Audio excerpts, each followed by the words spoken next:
اور یہ بات یاد رکھیے گا، پیسہ انسان سے چھن جائے اتنا نقصان نہیں ہے، نقصان اتنا بڑا نہیں، مال و دولت اسباب سب ختم ہو جائے نقصان ہے بہت بڑا نہیں، پوری ساری بنی بنائی زندگی جو ہماری ظاہری مادی زندگی تھی وہ سب کچھ تباہ ہو جائے، ختم ہو جائے، کارخانہ دکان سب کچھ ختم ہو جائے، نقصان ہے اتنا نہیں جتنا ایمان کے چلے جانے پر نقصان ہے۔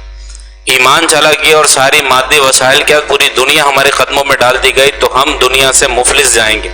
بالکل غریب اور مفلوق الحال اس دنیا سے اٹھائے جائیں گے۔ لیکن ایمان کی دولت سلامت ہے اور دنیا میں اگرچہ کھانے کو نہیں تھا اور بھوک اور افلاس کی وجہ سے ہی مر گئے، پھر اس کے باوجود روز حشر اٹھیں گے تو بہت سے اسے امیر اٹھیں گے، کیونکہ ہمارے پاس وہ دولت ہوگی کہ جس کے ذریعے ہم جنت میں جا سکتے ہیں۔ اور اگر ایمان کی دولت نہیں ہے تو دنیا کی ساری آسائشیں ہونے کے بعد بھی ہمارا داخلہ جنت نہیں ہو سکے۔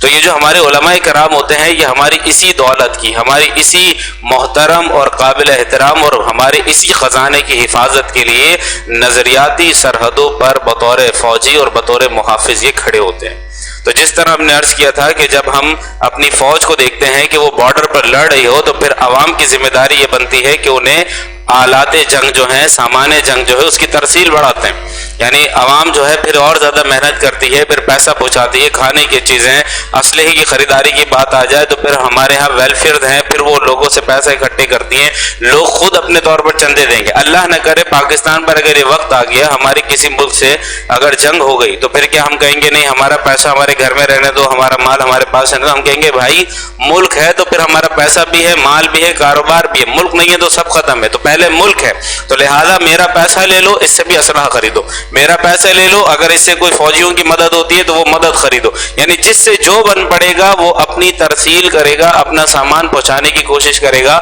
کسی بھی حالت میں اور کسی بھی وہ صورت میں وہ اپنا کام ادا کرے گا۔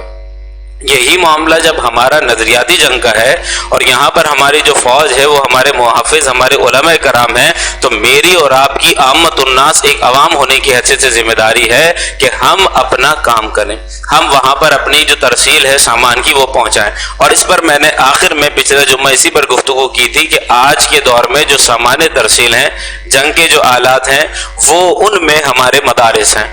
ہمارے جامعات ہیں، کیونکہ یہیں سے ہمارے فوجی تیار ہوتے ہیں، یہیں سے ہمارے ہاں محافظ دین تیار ہوتے ہیں، یہیں سے ہمارے ہاں نائبان انبیاء کرام علیہم السلام تیار کیے جاتے ہیں۔ ورنہ اس کے علاوہ کوئی مدرسہ اور جامعہ کے علاوہ ہٹا کر مجھے دکھائیے کہ کہاں سے پھر دین کے داعی اور دین کے مبلغین تیار ہو رہے ہیں۔ تو نظریاتی جنگ کا جو چھاونی ہے، یہ کیمپ ہے، وہ ہمارے مدارس اور جامعات ہیں۔ لیکن حال یہ ہے کہ چونکہ مادہ پرستی کا دور ہے، ہمارے ہاں صرف 4 جملے جو انگلش کا بولتا ہے اس کو ہم ایجوکیٹڈ اور بڑا مہذب اور تعلیم یافتہ سمجھتے ہیں، اگرچہ اسے بات کرنے کا ڈھنگ نہ ہو، سلیقہ نہ ہو اور دوسروں کو اپنے سے کم تر سمجھ کے گفتگو کرتا ہو، لیکن ہمیں کہتے ہیں کہ یار جب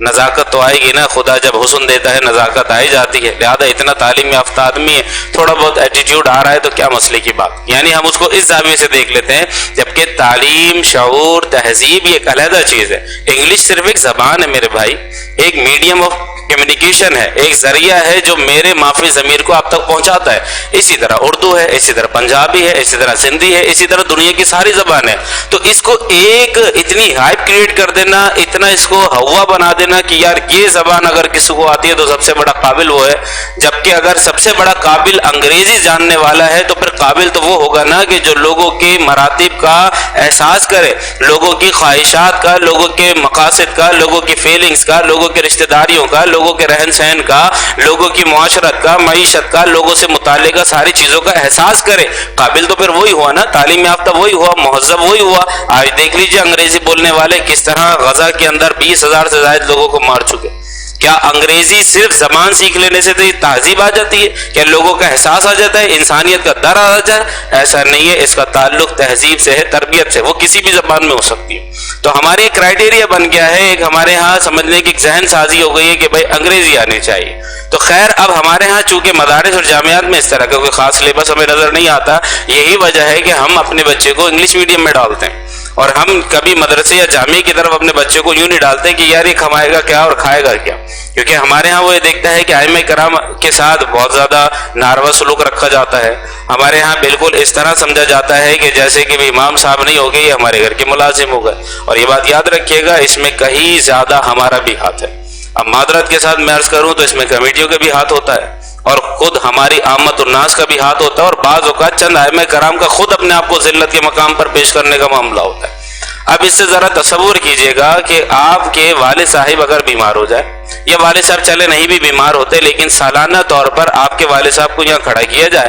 یا کھڑا نہ بھی کیا جائے تو بار بار نام لے کر لاؤڈ اسپیکر کے کہا جائے کہ بھئی آپ کے والد صاحب کے لیے تحائف دیں، تحائف دیں، تحائف دیں، لوگ ان کو دیں، لوگ ان کی مدد کریں، یہ پورے سال آپ کی خدمت میں لگے رہتے ہیں، تو کیا یہ تصور ہو سکتا ہے کہ میں اپنے والد کو لوگوں کے سامنے اس طرح سے پیش کروں کہ لوگ ان کی آ کر مدد کریں، تحائف دیں؟ ہاں، ایک یہ بات ہے کہ لوگ میرے والد کی عزت کریں اور عزت افزائی کے لیے، اور جب بھی ان کے پاس آئیں تو ان کی کہ بھئی اتنے بڑے آدمی ہیں، انہوں نے ہمیں وقت دیا تو چلو ان کے لیے ان کی شاہ نشان کچھ تحفہ لے جائیں، یہ ایک الگ بات ہے۔ لیکن ایک ہے کہ طلب کیا جائے، لوگوں سے مانگا جائے اور پھر اس کے بعد ان کو دیا جائے، تو عزت نفس یہاں مجروح ہوتی۔ اب ذرا اس منصب کی بات کریں تو دیکھیں کہ یہاں ہمارے یہاں 27ویں کا جو چندہ ہوتا ہے اس میں کیا ہوتا ہے؟ بھائی لاؤڈ اسپیکر پر اعلانات ہوتے ہیں، یہ کریں، وہ دیں، یہ دیں، پھر اس کے بعد بھی پبلک کے سامنے کھڑے کر ہم دے رہے ہوتے ہیں۔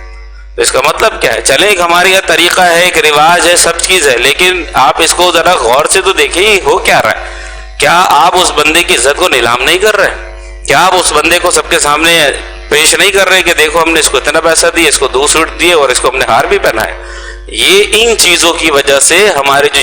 ینگسٹرز ہیں، ہمارے جو نوجوان طبقہ ہے، وہ اس طرف نہیں آ پاتا۔ وہ یہ دیکھتا ہے کہ یار عزت نفس بیچنی پڑتی ہے ملا بننے کے لیے، یعنی مولانا بنیں گے تو عزت نفس کو نیلام کرنا پڑے گا، چھری چلانی پڑے گی، اور اس کے بعد لوگوں سے خود اپنے لیے ذات کے لیے مانگنا بھی پڑے گا، اور لوگ آ کر آپ کو وائٹ کالر بیگر سمجھ کر آپ کو دے کر جائیں گے۔ اب اس طرح کا معاملہ اگر ہو جائے گا تو یہ ہماری اپنی خود زوال کی طرف ہم نے پہلا قدم بڑھا دیا، کیونکہ ہماری نوجوان نسل پھر نہیں آئے گی۔ اور پھر ہم خود اپنے آپ سے سوال کریں، کیا ان کاموں کے لیے ہمارے ہاں جو جتنے بڑے کاروباری حضرات ہیں، کیا اپنے بچے کے لیے، اپنے بیٹے کے لیے اس طرح کا ذہن میں لا سکتے کہ بھائی اس کو پھر محلے کے اندر کھڑا کیا جائے اور پھر اس کے لیے سالانہ تحائف اکٹھے کیے جائے؟ کیا یہ تصور ہو سکتا ہے؟ آپ کہیں گے خبردار جو ایسے مقام پر کبھی گیا کہ پورے محلے والے تجھے دیکھ کر وہ تیرے لیے تحائف جمع کرنے کی کوشش کرے، اس سے تو تیری عزت خراب ہو جائے گی، ہمارے خاندان پر انگلیاں اٹھیں گی۔ آپ نے تو پورا منصب ہی برباد کر ڈالا، آپ نے تو پورے منصب کے معاملے، عزت کے معاملے کو بالکل ہی آپ نے سمجھیں گے تہے تیغ کر ڈالا۔ تو اس طرح سے کیا ہو رہا ہے کہ وہ طبقات یا وہ چیزیں جو ہمارے معظم ہوا کرتے تھے، آج معاشرے کے اندر لوگ ان کی عزت نہیں کر پاتے۔ تو لہٰذا آج مدارس اور جامعات ہمارے نظریاتی اعتبار سے محافظ تیار کرنے کی ایک فیکٹریز ہیں، یہ چھاؤنیاں ہیں ہماری۔ جس طرح فوجیوں کی تربیتی کیمپ ہوتے ہیں کہ جہاں پر وہ تربیت حاصل کر کے بارڈرز پر جا کر ہمارے ملک کی سرحدوں کی حفاظت کرتے ہیں، یہ بھی تربیتی کیمپس ہیں ہمارے لوگوں کے کہ جہاں پر جا کر وہ اسلامی اعتبار سے اسلام کی نظریاتی سرحدوں کے محافظ بنتے ہیں، فوجی بنتے ہیں۔ اب ہمارا رجحان وہاں نہیں ہے۔ اب جب ہمارا رجحان نہیں ہے تو پھر یہی وجہ ہے کہ ہمارے ہاں بے دینی کا معاملہ زیادہ ہے۔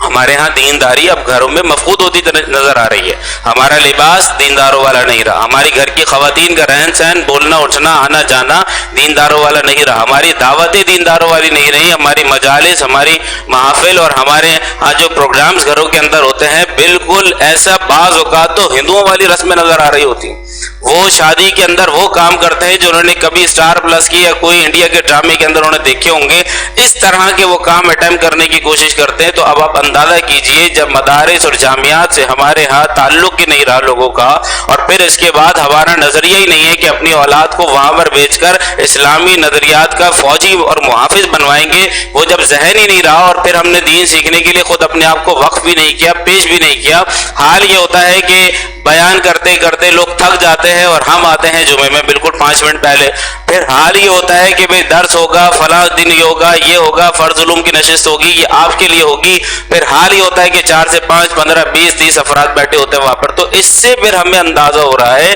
کہ ہم لوگ جہاں مدارس اور جامعات سے دور ہو رہے ہیں، وہاں گریجولی آہستہ آہستہ ہم اپنے دین سے بھی دور ہوتے جا رہے ہیں۔